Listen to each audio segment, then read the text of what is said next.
What's up, everybody? Welcome back to another episode of the Sicko Sports Podcast. Thank you guys for being here, as always. We have a lot to get into today.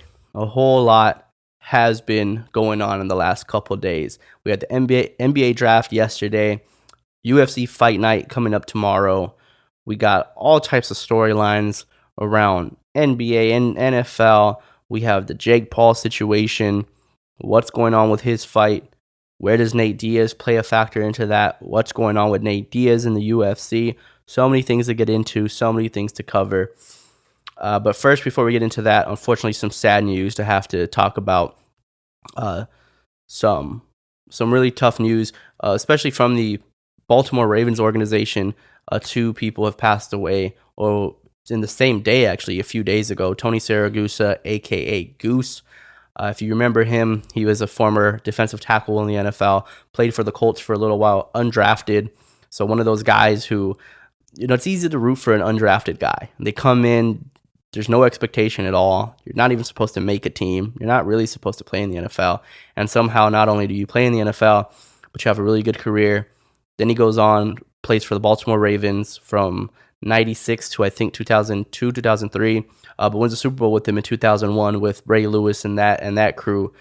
So Tony Siragusa, just a legend in his own right, and then goes on to be an NFL sideline reporter, just an infectious personality. He just seemed like somebody who everyone just wanted to be around. Like he was the guy who can make anybody laugh easily, and those people are so fun to be around. Every time I saw Tony Siragusa, I always thought he must be like that fun uncle, like that uncle that you just love to like take your friends around because he's going to make them laugh and tell them cool stories and tell them funny stuff that used to happen in the locker room.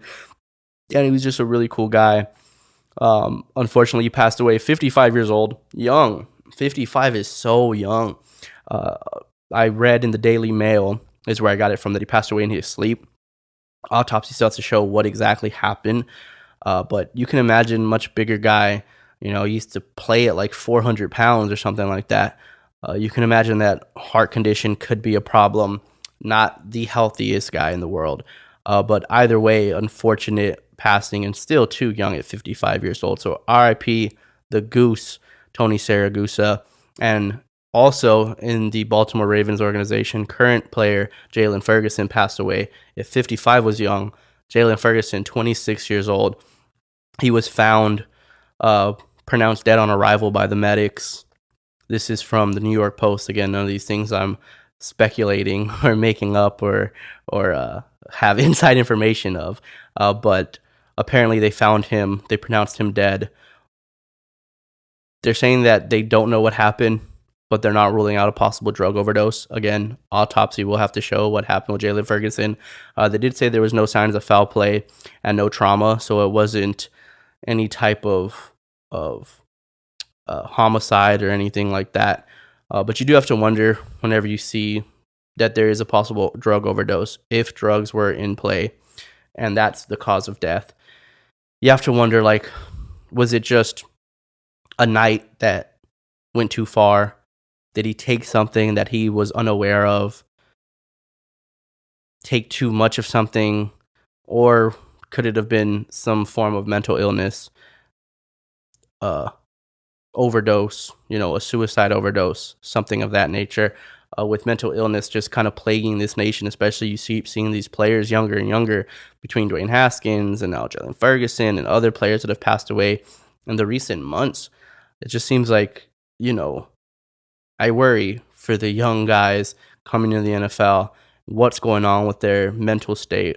Again, can't make the assumption for Jaylon Ferguson in that regard, but if that's the case, mental health is a real issue right now. Like I said, it is really plaguing this country, and it just continues to be an issue for our society. So hopefully, regardless of what the situation was, sad day for the Baltimore Ravens, sad day to hear about Jaylon Ferguson, a guy who had so much of his life to live, still had the rest of his NFL career in front of him. So just really tough all around. Moving on from that, I will say RIP to both of them. Condolences to their families. And moving on from that, not going into a happy subject, not going from sad to happy here. We're going from sad to just kind of interesting. Deshaun Watson settles outside of court. 20 of the 24 cases now settled for Deshaun Watson. Still 4 cases left open.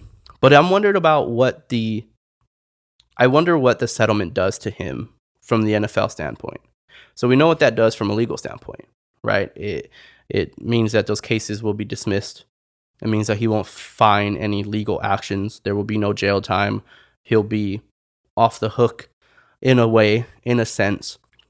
For me, it's just interesting because I understand from Deshaun Watson's standpoint why at some point, even if, let's just assume that Deshaun Watson's telling the case here, right? For a second, let's assume the best for Deshaun Watson, and then we can assume for the women. But Deshaun Watson's case, if he's telling the truth, let's assume he is. I can still understand settling because at some point maybe it's been too much. You've already found, it was already dismissed prior because of lack of evidence, but it still hasn't gone to trial. And that's what they're trying to get it to. And maybe you just think, hey, that's good enough. There's not enough evidence, but I don't want to put this in the hands of a jury. I don't want to take the risk and gamble. I know what I've done. I don't need to prove it to anybody. I just want this to be over with. And I have a sense that this will not be over with for so long. If I can just get this done, then I take a suspension from the league, maybe, depending on what that is.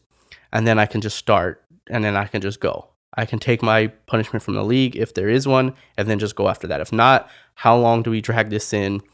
How much of my possible guaranteed money, which kicks in next season, am I going to lose out on if I get suspended there? How all of that works, I'm not sure the details of the contract with Cleveland Browns, but I can understand there might be certain specific details that would lead him to want to settle.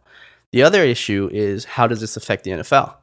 Now, the NFL spokesperson came out and said this will not, whether he settled or not, has no implications on what they plan to do with Deshaun Watson. And it seems like they are leaning towards the suspension. How many games? Is it going to be a season? We're not sure. But it is interesting, right?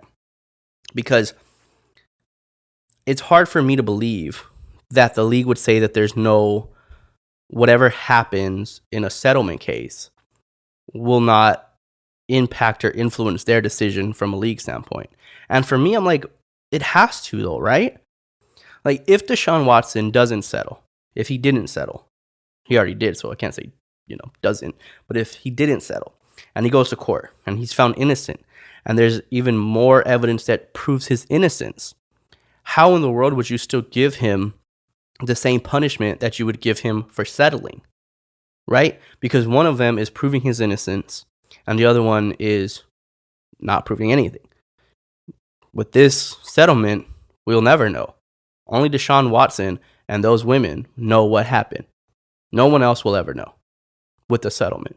If they go to trial, you can get some kind of idea. Will you still 100% know? No, of course not. But you get some sense of idea, and maybe there's evidence that finds him guilty. Who knows?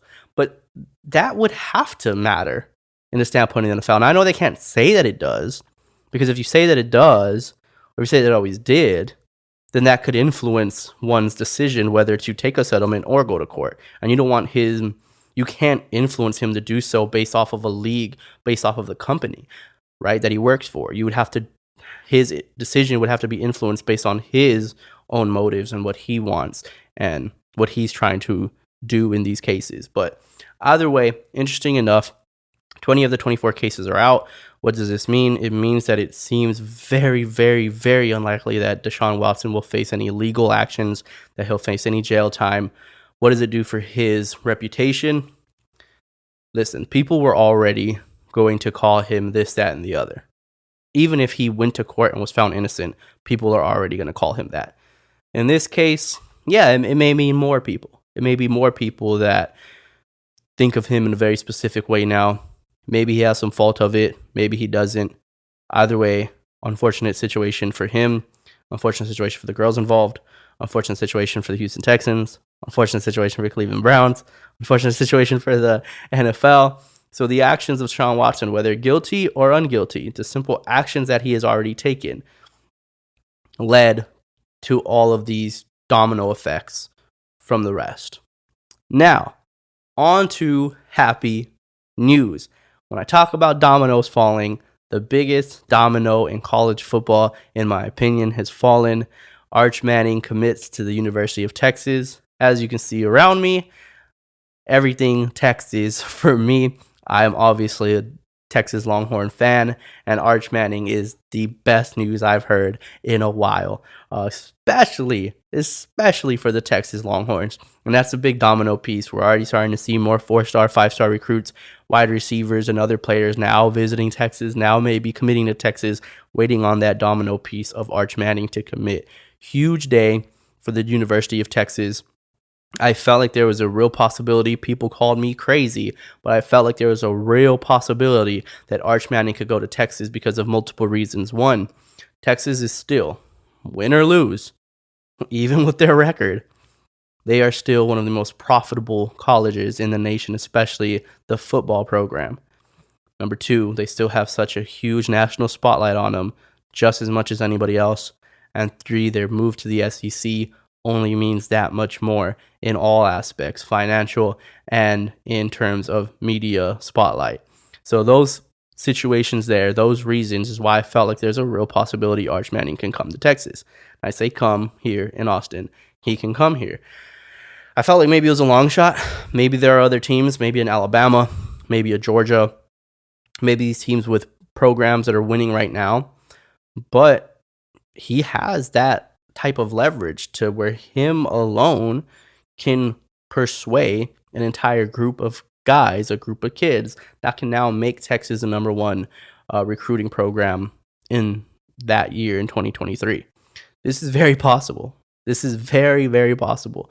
So huge domino. I'm so happy for the University of Texas. I'm so happy for my team. We get Arch Manning. I'm so excited. Obviously, that's not for a couple years from now. But we still have Quinn Ewers, a whole lot of good stuff happening for Texas. And, of course, Arch Manning, that big domino foul. Texas might be back, and you might not like it. But, oh, well, deal with it. We're coming for the SEC, coming for the Big 12 title these next couple years. But when we move to the SEC, we're moving with Arch Manning, and everybody better watch out. The other thing that wasn't a shock to me, but seemed to be a shock to the rest of the world, not just Arch Manning, NBA draft last night, Paolo Banchero. Guys, go back during March Madness. Go back to the podcast in March. I'm not sure exactly which number podcast it was, but go back to the podcast in March when I'm talking about Paolo Banchero, and I'm saying, why am I not seeing any mock drafts with this guy as a number one draft pick? He's the most all-around complete player in college basketball. Why am I seeing all these mock drafts, whether it was from CBS, from ESPN, Yahoo Sports, any major site? Every mock draft has Chet Holmgren or Jabari Smith at number one. I didn't get it. I didn't understand it. Do I like Jabari Smith? Yes. Does Chet Holmgren have a huge upside? Yes. But in terms of coming in and being impactful over the next 3 years, I thought Paolo Banchero is that guy. He's the one that can come in and win Rookie of the Year. He's the one that can come in and be impactful in the first 3-4 years of his career, where I feel like Chet Holmgren, especially Chet, would have to go through such a body transformation. Guys, I don't mean this to be mean, but when I look at the kid, it makes me nervous watching him play. I just feel like at some point something's gonna snap. I mean, he looks like a giraffe. He's just so thin. He's sub 200 pounds, 7 foot tall, weighs under 200 pounds. I don't know how that translates into an 82 game season in the NFL. My issue is, where do we play you, especially on the defensive end? Offensively, yeah, the game is so spaced out. He can shoot. I don't think he's going to have too many problems on the offensive end, except for the fact that I don't like if he doesn't put on the weight. If he doesn't put on the weight in a healthy way, right? Putting on muscle over a period of time the right way, his game is limited even on the offensive end. But defensively, what are you, a 7 foot guard? You're not guarding Embiid.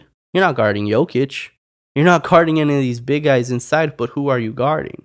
Now we have to hide you. And I don't like the notion of getting a number 1 draft pick that you have to hide. I just don't like it. Not to say that he can't play defense. Obviously, you're probably going, well, look at all of his block shots. Yes, in the college game. It's a lot of 5'9", 5'10" guys playing college trying to get to the hole. It doesn't really work that way in the NBA unless you can really body guys up and unless you're going to be guarding centers to begin with. Again, how many shots is he going to be able to block if he's playing against Joel Embiid? Because he's not guarding Embiid. He's going to be outside on the perimeter. I mean, think about it. Think about him playing against the 76ers. Who do you have him on? Tobias Harris? Like I said, you can't put him on Embiid. Embiid's just too big, too powerful. You have to put him on Tobias Harris? You're not putting him on Maxey. You're not putting him on James Harden. Probably put him on Matisse Thybulle. Okay, cool. We have him on Matisse Thybulle. Then it just becomes an elimination game. Now you have a 7-footer that's standing outside in the perimeter, not impacting it. I just feel like there's a lot that I have to see in terms of physical improvements from Chet Holmgren that I don't have to see from Paolo Banchero. And that's why I felt like Paolo Banchero was the best player in college basketball. So I am happy to see him drafted number 1, not just to prove my point, but I really like the kid. Like, I just really, really like Banchero's game. He kind of has like a little bit of a Carmelo Anthony feel for me. That height, mid-range is really nice. Knocks down the 3 better than you would really expect, better than he kind of gets credit for. Has an all-around, can score from every level of the court. I really like Paolo Banchero, and I think the Magic did a really good job. If they would have picked Chet Holmgren, I would have been like, man, I think you guys are making a mistake. Now, again, Chet can prove me wrong. He could put on the weight in a good way. He can stay healthy, and he can become this unicorn. He can become this Porzingis on steroids. You know what I mean? Like this guy who's 7 foot and can play like Kevin Durant. Maybe. That's the upside, and that's why I understand why he's a top 5 pick. Why he's still up there is because the upside to somebody like him, anytime you see somebody where you go, I've never really seen that before, it makes you want to take a bite out of it. It makes you want to take him, and that's why he's drafted where he was at, but it's why I couldn't take him at 1. Other news, I'm not going to stay on the NBA draft too long, but I did want to talk briefly about Jaden Ivey, him going to the Detroit Pistons. I think the Detroit Pistons got kind of the steal of the draft just because of the position that they were at when they drafted him. I was sold on Jaden Ivey. He needs to become a little bit better defensively. Shot taking is still a question, but I think that can change in the NBA. I think when you're playing around Cade Cunningham, you're playing in the NBA system, you're starting to realize, like, hey, these guys are all really good. I think your shot taking changes a little bit, and you're not as trigger happy as he was when he was playing with Purdue. But amazing guy, amazing athlete, and I really, really like the duo of him and Cade Cunningham. Those two guys are so smooth. They can handle the ball. They can score from wherever. They are going to be a handful, especially if they develop the right way. If I'm not mistaken, Kemba Walker got traded as well over to them. I guess. I think they're kind of getting him on a deal where they're not giving up too much. It's basically a release that they're working out with the Knicks, that they're just going to be able to bring Kemba Walker over without having to give up too many things to get him. So sure, I guess so. That kind of, maybe it'll help the development. Kemba Walker's still a veteran of the game, but I really do like Jaden Ivey and Cade Cunningham being paired together. I think that's going to be one of the smoothest duos you'll see in the NBA, where either one of them can handle the ball. They can set up shots for other guys. They can get their own shot from all 3 levels of the floor. The real question is the defensive side. Where are we at on defense? How committed are we? But usually guys start really understanding how to play defense in the league, and they start picking up their defensive efforts like year 4. That's when they start really realizing, like, oh, I have to really commit defensively if we want to be good. I can't just score 20 a game. I have to really try defensively. I don't have to be Kawhi Leonard. I don't have to be Draymond Green, but I have to give legit effort and at least understand on a deep level of team defense. San Antonio Spurs. I really wanted Jalen Duren, but I have to believe in the San Antonio Spurs, their system, believe in Pop, believe in are seeing all the guys there in San Antonio that they know what they're doing, that they're drafting right. So I'm excited for Zohan to come over. His freshman at Baylor, I did see him play a little bit, but I didn't have a lot of film on him, so I'm not gonna harp too much on it. I'm gonna assume that he's the best choice. Got a lot of guards though. What happens with DeJounte Murray? I don't know. We got to see. I have no idea where the Spurs are going. I just know that this season's probably not going to be a good one again, which is tough to live with. But hopefully we're headed in the right direction. Hopefully we just have some improvements. Hopefully we can start seeing the daylight and start seeing a clear plan at where we're going to be in the next couple years. That's all I'm hoping for this season for the Spurs. Moving on from the NBA world, we're going to head over to MMA. Obviously, Fight Night coming up. Actually, before we get into the Fight Night, we'll kind of save that for the end. I want to get into the Jake Paul situation. Jake Paul made a video, came out with Tommy Fury, basically clowning Tommy Fury, telling him that he messed up again, that he fumbled the bag again. Apparently, Tommy Fury was going to be pulling out of the fight, or not necessarily pulling out, but that they weren't going to sign the contract because his dad couldn't attend, which to Jake Paul's, to what he was saying, his dad has never attended any fight in the United States. He never had. He's banned. He can't come here. So Tommy Fury saying, like, if my dad can't go, then I can't fight. It's like, but you fought in the States before. Your last fight was in Cleveland on the Jake Paul card, and your dad wasn't there. So I don't understand. I just don't understand. Jake Paul calls him out, makes a video, says all these things, says a lot of harsh words to him, and is basically like, this dude's fucked up again. This guy's an idiot, calls him an idiot. And then shortly after, we see Tommy Fury saying, hey, I'll see you on that date, sending out a tweet saying that he's ready to sign, and apparently they're going to get it. They're getting it done, and they are going to fight. I don't know what to think of it. I don't know if Tommy Fury can beat Jake Paul, which is wild. The fact that I even just said that is wild, because 2 years ago, imagine if I said I don't know if Tommy Fury, a boxer, a professional boxer, can beat Jake Paul. I would have been laughed at. But now, Jake Paul's the favorite against a professional fighter. Now, is Tommy Fury a champion? No, far from it. But he's a professional fighter, and he fights at Jake Paul's weight class. So we're still getting a very interesting matchup. We're still going to see a test that we wanted Jake Paul to answer. Does Tommy Fury present skills that someone like a Tyron Woodley couldn't? Because he presents a size that a Tyron Woodley didn't. I'm not going to talk about Ben Askren because I don't know what that was. But from a Tyron Woodley standpoint, that's the real only test that you have. That's the only test that you have for Jake Paul, where you go, man, he passed that test with flying colors. We didn't think he would be able to get past Woodley, and not only to get past him, in the second fight he knocked him out. So how much better is Tommy Fury? We don't know, because when you look at Tommy Fury's opponents, it's even more laughable than Tyron Woodley. Jake Paul he said something that I completely agree with. His last opponent is tougher than any opponent Tommy Fury's ever fought. Who are these guys? One of them's like 10 and 103 or some shit like that. Like, what are we talking about? Who are we fighting here? So we're going to be interested to see, and maybe Tommy Fury is a little bit of mind games. We know the Furies love to play mind games with their opponents. Maybe Tommy Fury's trying to just mess with them, thinks it would be funny. Maybe Tyson's like, hey, do this. We've seen Tyson so many times play mind games with the scale, and we've always seen him play mind games before. And maybe that's what Tommy Fury's doing with Jake Paul. But it did bring up an interesting scenario. When that happened, Nate Diaz seemed like he was very excited at the possibility of jumping in and fighting Jake Paul, asking the UFC for a release because Nate Diaz has been demanding a fight for some time.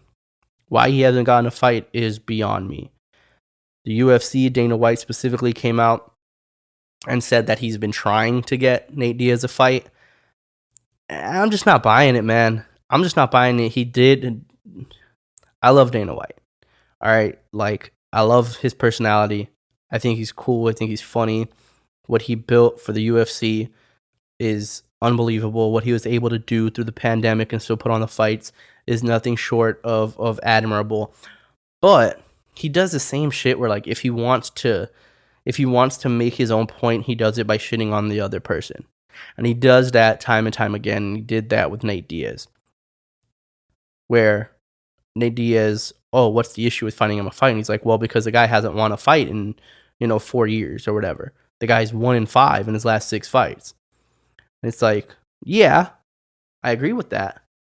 But that has no issue with finding him a fight. That might have issue with finding him a fight in the rankings of 170 pounds and getting him a top 5 fight. It may not make sense. Other guys may not want to do it. But don't tell me you can't find Nate Diaz a fight. Nate Diaz has already found himself fights. Nate Diaz has already made the fight for you. Nate Diaz said, Dustin, let's go. Dustin said, Nathaniel, let's go. Make the fight happen. It has no impact on 155 pounds, which Dustin Poirier fights at. It has no impact on 170 pounds, which Nate Diaz fights at. They can fight at 170. It has no impact in the rankings. And it's a big fight. That fight will sell. Why hasn't it been made? Nate Diaz also talked to Michael Chandler. Michael Chandler said, hey, I want Conor, but he's probably not going to be back till next year. I want to fight this year. Let's do it, Nate. That's a perfect fight. I would love to fight at 170 where I don't have to cut weight. Let's do it. Again, has no impact on the rankings of Michael Chandler at 155 pounds. Has no impact on the rankings at 170 pounds. And once again, that's a fight that will sell. Why hasn't it happened? What's the holdup? Is the holdup Conor McGregor?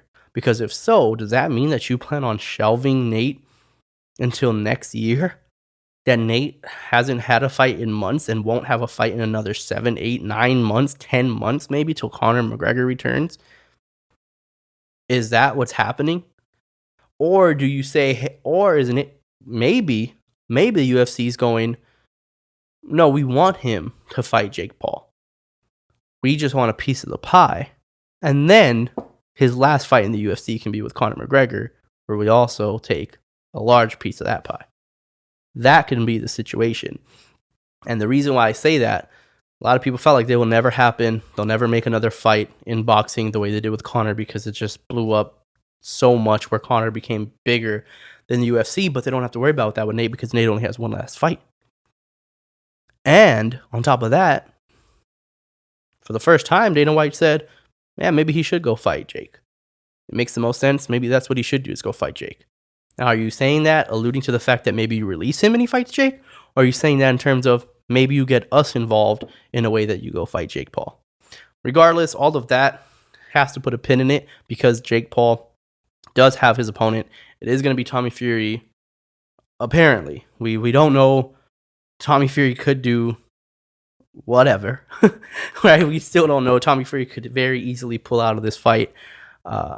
It'll be a tough look for him. I mean, if Tommy Fury doesn't fight him now, after pulling out before, after saying he's going to not sign and not fight again, then saying he is, then if he pulls out again, I mean, it's over.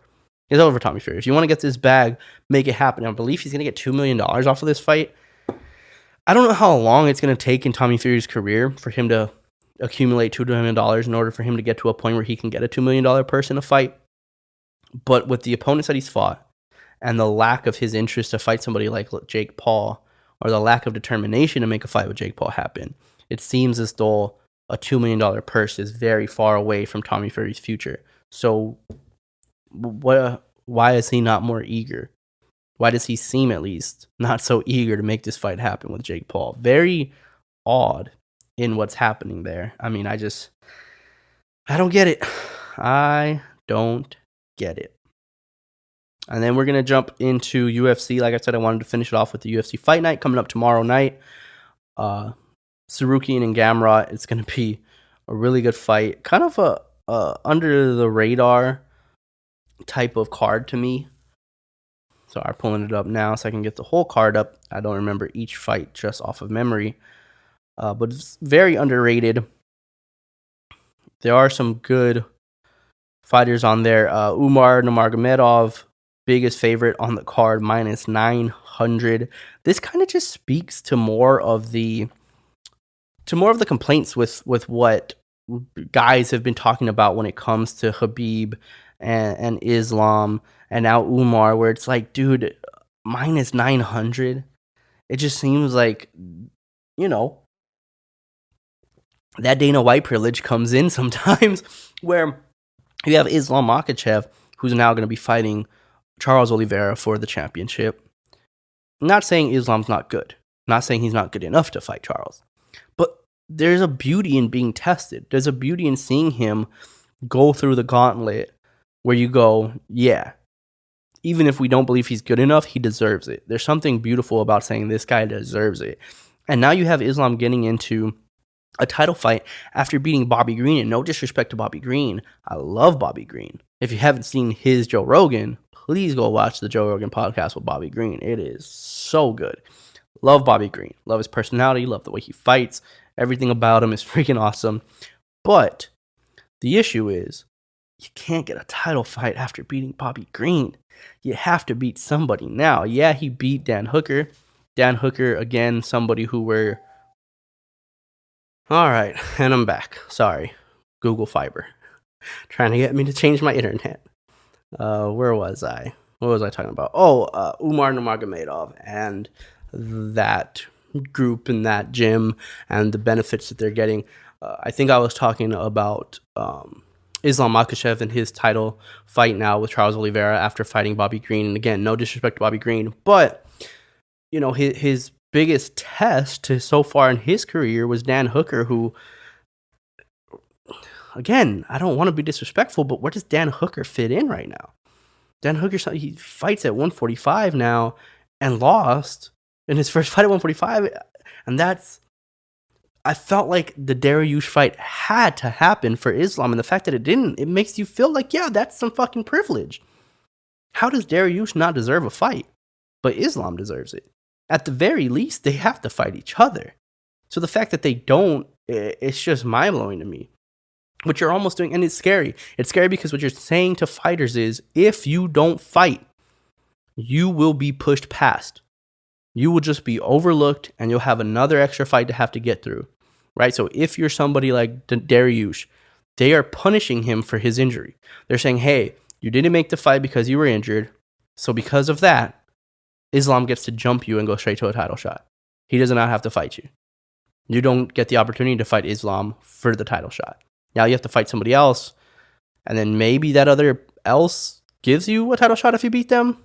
But I just don't see how that's fair, and it happens time and time again. You see someone like Umar Nurmagomedov, and I'm not saying that he's not going to get his fair share of tests, but it's minus 900. Nothing against Nate Maness. But nobody has a Nate Maness winning this fight. This isn't a fight that we go, big test for Umar, here we go, and he's undefeated. At some point, where in his undefeated career is he going to get to a point where we go, okay, he's the underdog? That's what I'm interested in. Where will he be an underdog? Hamzat didn't get that. Hamzat could have fought 2, 3, 4 more people before he got to a point where it was like, oh, okay, here we are. Hamzat could have got to a point where he fought 2 or 3 more guys, right around 10 guys that maybe have lost and got their way down to 10 and then title shot. But he didn't. He fought Gilbert Burns, who was ranked number 2. It's like, damn. And then even now, we don't think Hamzat's not getting the next title shot. Leon Edwards is. So that means Hamzat's still going to have to fight a Colby. Possibly. Probably. They're trying to make that happen. It's just wild to me. It's just wild to me sometimes how these things happen. Not to say that they're not good enough to win, not to say they're not good enough to be a favorite, but damn, give them some better competition. Chris Curtis is also on here with Rodolfo Vieira. Vieira, a very good submission specialist in his own right. Chris Curtis, big power, minus 135. It's going to be a good fight. This is at 185. I want to kind of lean Chris Curtis's way, but you never know. If Rodolfo Vieira, if he can get the fight to the ground, Chris Curtis could be in some trouble there. Giagos and Thiago Moses, really, really good fight there. Thiago Moses, if you remember, he had a fight with Islam Makhachev, didn't go his way, but a good fighter. He's a minus 255. I really like Thiago Moses. I think he gets the job done there. Now I'm just going to skip to the co-main event and the main event of this card. Neil Magny and Rakhmonov. Rakhmonov, if you don't know, has been destroying everybody. Every single fight is a finish. He's undefeated as a professional fighter. 100% finish rate, meaning nobody has lasted the distance with him. He's finished everybody. And now he gets a veteran in Neil Magny. This is the type of fight that I get really interested in, right? We have somebody where we go, all right, the dude's a beast. The dude might be that guy, but you give him somebody in Neil Magny who's a veteran, who's durable, tough, may not have the explosiveness, may not have the physical, the power and the things he needs to really take that next step into being like a legit title contender, but still a very good fighter, veteran guy, tough as hell, durable, can push a pace that is very difficult to deal with. And now we get Rakhmonov, who is a beast, who seems like nobody can just last with this guy. He can finish everybody. Rakhmonov, a guy who a lot of people are saying, this dude's going to be a future champion at the welterweight division. Here's your first test. Here's your first real test in beating someone like Neil Magny.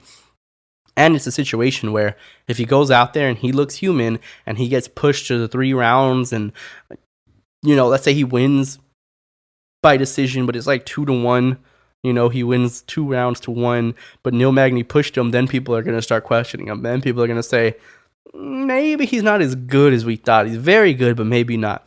Or he goes out there and sparks Neil Magny, finishes him in the first round, and everybody's like, he's the champ. Crown him. He's going to get it done. He's the guy. He's the man.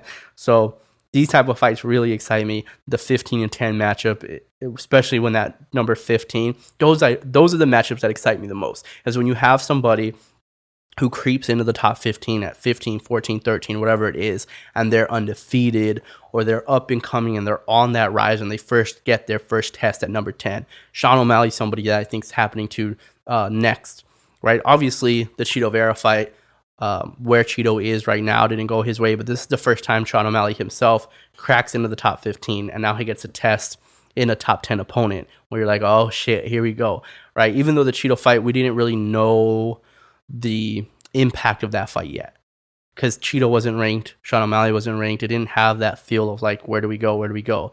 It just happened, and then now Cheeto moved to a point where like if they fought again, it would have that impact, but at the time it didn't.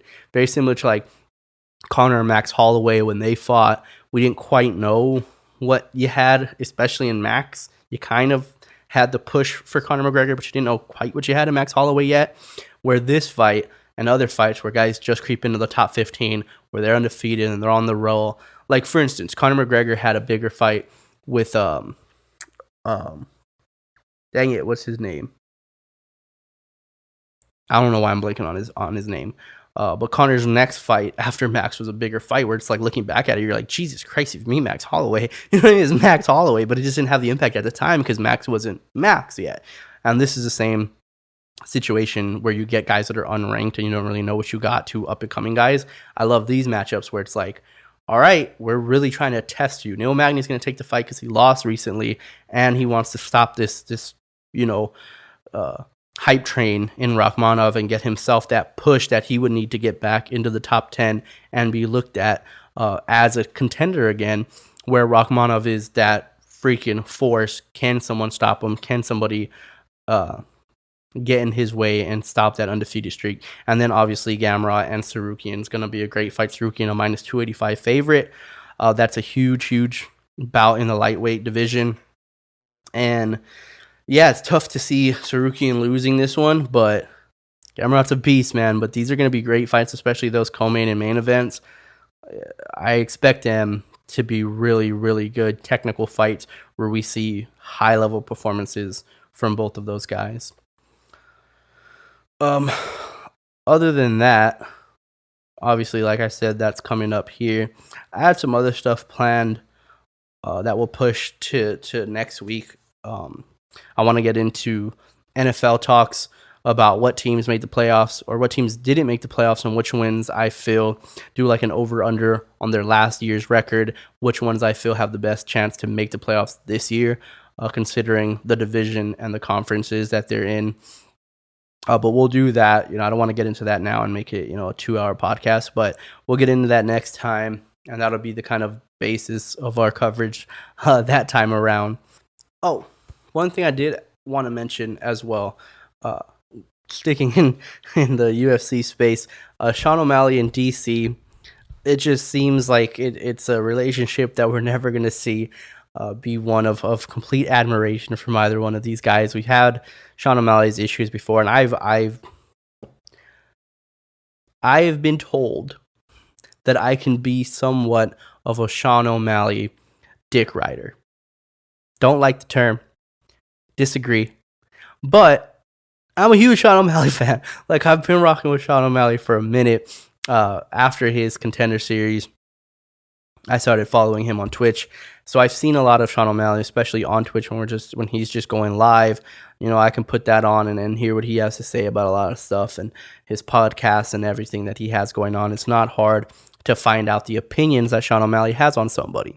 With that being said, one opinion that he's been very vocal about is his thoughts of Daniel Cormier and his commenting. Somewhat of Joe Rogan too, but it's a little bit more fixated on Daniel Cormier and how he feels about Daniel Cormier possibly alluding to that maybe Sean O'Malley has weak legs, or that's a weakness of his, which is the leg kicks.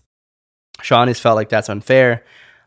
He said time and time again, like, Cheeto's kick was a lucky kick that hit a nerve. It hit the perennial nerve, caused my foot to go dead, caused my leg to go dead. I couldn't step, and then I ended up rolling my ankle twice while trying to step, and that's what happened in that fight. And now because of that, you allude to it as if though all people have to do is kick me in the legs in order to win, and it's just not true. That's Sean O'Malley's standpoint of it.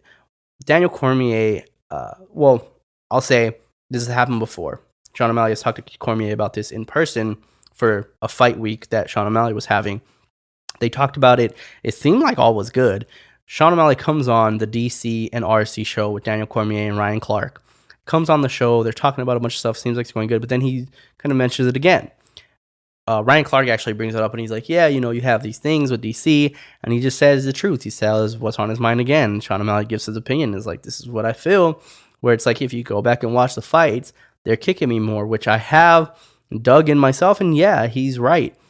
In terms of Thomas Almeida, the Chris Moutinho fight, and the Raulian Paiva fight. Those 3 fights were the fights after Chito Vera, right? In all 3 of those situations, those 3 opponents kicked Sean's legs more than they typically do. They threw more leg kicks than they really do. So when Cormier says something like, in his fight against Raulian Paiva, his exact words were, I don't know why guys don't try to kick his legs more. Well, that's just not true, DC. And I'm not saying this in terms of Sean O'Malley. I'm saying this, you're taking away credit from his opponents, because his opponents are trying that. They recognize that as part of their game plan, and they're trying to implement it. Thomas Almeida was consistently kicking. And in each fight, Joe Rogan has alluded to it and said, there you go with those leg kicks. They're opening up those leg kicks. We'll see if that has any impact. If he takes a few more of these, we got to see how he holds up. Like, those are the things that's being talked about. So when he fights Raulian Paiva and he's like, I don't know why guys aren't kicking his legs, it makes you feel as somebody that, Dominic Cruz has alluded to. Dominic Cruz was very critical of Daniel Cormier, saying he doesn't watch film, he doesn't watch tape, he doesn't go back and watch previous fights. So he's just kind of winging it out there, and he doesn't like that about him. He's like, I don't want him calling my fights, because he doesn't really pay attention to the things that's happening, because he doesn't watch film and he doesn't study the way I do or the way other people do. And that could be very true for Daniel Cormier. And I can see it in that Sean O'Malley fight against Raulian Paiva, because why would you say that guys just don't kick his legs when they clearly do? Chris Moutinho's leg kicks against Sean O'Malley was more than he's ever had in his fights. Thomas Almeida come out, immediately started kicking his legs. Raulian Paiva came out, threw a few leg kicks. And Raulian Paiva is not a leg kicker. Pedro Munoz is going to kick his legs. Like, this is what's going to happen. So I'm not saying That is not a weakness of Sean O'Malley. I don't know. But to say, I don't know why guys don't do that as if that's an easy path to victory, I can see why Sean O'Malley would feel some type of way about it. At the same time, they talk on RC and DC. They talk on the show about it. He's telling him how he feels. Sean O'Malley telling Daniel Cormier how he feels. And Daniel Cormier does something that I feel is kind of what Cormier does whenever he feels like maybe he's starting to get backed against the fence here, which he almost gives you too much credit. He'll try to do that thing where he like tries to talk about you so endearingly that you kind of back off. And he did that with Sean O'Malley because he was talking about, why are you saying this about the leg kicks? And DC said, basically, you're so good and you look so invincible in there. You look so untouchable in there that the only thing anybody's ever been able to do to you, period, is kick your leg and cause you trouble. So I have nothing to go off of. There's no weakness in your game. You're so good that the only thing I can talk about is the leg kick. So I have to talk about the leg kicks. That's the only thing I have to talk about. That's how good you are.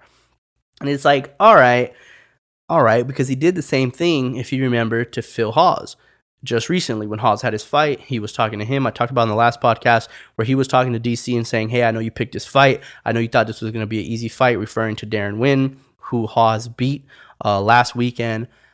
And again, DC stood his ground, said what he said, but then he kind of gave him too much credit, which was almost a detriment to his own teammate in Darren Wynn, when he said, why would we want this fight? We try not to take it. Look at what you did to him. Why in the world would we want this fight? So I don't know how true that is. I don't think DC has that. But I also disagree with Sean O'Malley when Sean says that he thinks DC wants him to lose, that DC doesn't like him, and he genuinely wants Sean O'Malley to lose. I don't think he did ever want Sean O'Malley to lose. He may now. He may be like, I don't know what this dude's problem is. I don't know why he doesn't like me so much. But now I want to see him lose. So I think that's true now. But at the point being, before these last couple of conversations, I never really felt like DC didn't like Sean O'Malley or felt like, gave me any impression that he wanted O'Malley to lose. So I'm not sure about that. I'm not sure about wanting O'Malley to lose. But like I said, he has been critical of the leg kicks and not knowing what it's going to be. And that standpoint, I can understand not only O'Malley's, but Dominic Cruz and other fighters that have been critical of DC in saying, man, sometimes it's like you just don't watch enough film. Like you just don't know exactly what's going on. You're great breaking down the fight when it's happening, but like alluding to stuff from past fights or things like that just don't really make sense if you really look into it. And even O'Malley, told him, he said, have you gone back and watched that fight? And this was a part where it's like, I kind of got you here, DC. O'Malley tells him, have you gone back and watched the fight with me and Cheeto? After you saw it live, have you ever gone back and watched it? And he said, no, I have not ever watched it again. And he's like, go back and watch it and tell me what you saw. Like, please, just go back and watch that fight in its entirety and tell me if you feel like he was getting the better of me or if I was getting the better of him. Just go back and watch it, which is one of those situations where it's like, how can you continue to talk about it fight after fight for Sean O'Malley and saying, just kick his legs, just kick his legs, just kick his legs, when you have never gone back and watched that fight or have gone back and watched any Sean O'Malley fights? Because if you haven't watched the Cheeto fight with Sean O'Malley, I highly, highly doubt that you've gone back and watched the Quinones fight, gone back and watched the Eddie Wineland fight, gone back and watched any of those fights in their entirety. I feel like you probably have seen the Eddie Wineland fight a bunch of times on your timeline, a bunch of times on highlight reels, knockouts on highlight reels. But to go back and watch them in the entirety, I don't think DC has, if he hasn't even gone back and watched a Cheeto fight. That would be the first fight to go back and watch when Sean O'Malley is about to fight this in, that week. That'd be the first one to go watch, because you want to go, how did Cheeto do it? How did Cheeto do it? Let me really watch it. How did he really set it up? How did he really take care of it and figure out, what's happening in that match, what's happening in that fight? So I can understand frustration. It's going to make interesting because DC's going to call most of Sean O'Malley's fights from here on out. So it's interesting to see like how that dynamic happens, how he calls his fights, if there is any sense of dislike from DC's point. And again, I never really saw it before, but now maybe we will see it. And for Sean O'Malley, it's like I don't think DC was ever rooting against you. I don't think DC ever wanted you to lose, but maybe he does now. So it's interesting to see those things coming up. Other interesting story, Darren Till obviously has a fight with Jack Hermanson coming up. Jack Hermanson is training with Khamzat Chimaev. Might sound weird because Khamzat Chimaev, we know, is one half of the Smesh brothers with Darren Till, and they're supposed to be really, really good friends. But yet, Chimaev is training with Jack Hermanson, as Darren Till is no longer with Chimaev right now in that camp training for this fight. He's somewhere else. So it leads you to that belief that what's going on in that situation, what's happening between Khamzat Chimaev and Darren Till. It could be a weird situation. This is something that didn't happen out of the blue. Jack Hermanson used to train there. He's from Sweden. He used to train with that team. It's kind of his gym, where he wants to be, where he wants to train. And his relationship with Khamzat was always really good. He did that submission, that grappling match with Khamzat Chimaev before, and he's trained with him before. He's had the grappling match, so they've had a good relationship.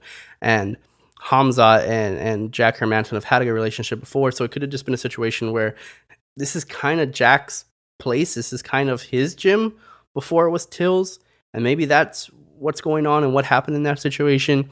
But it still leads to a very interesting camp for Darren Till. And how does this affect him leading into this fight? A guy who has so much weight on his shoulders. This is a massive fight for Darren Till. Darren Till is on a losing streak that he cannot continue on. He has to win this fight. The whole purpose of him going and training with Khamzat and training with these guys is to deal with the Jack Hermansons of the world, those wrestlers, the guys that are going to take him down, hold him down, and how he deals with that. How does it impact it when he fights a guy who goes to the damn camp that you were just coming from?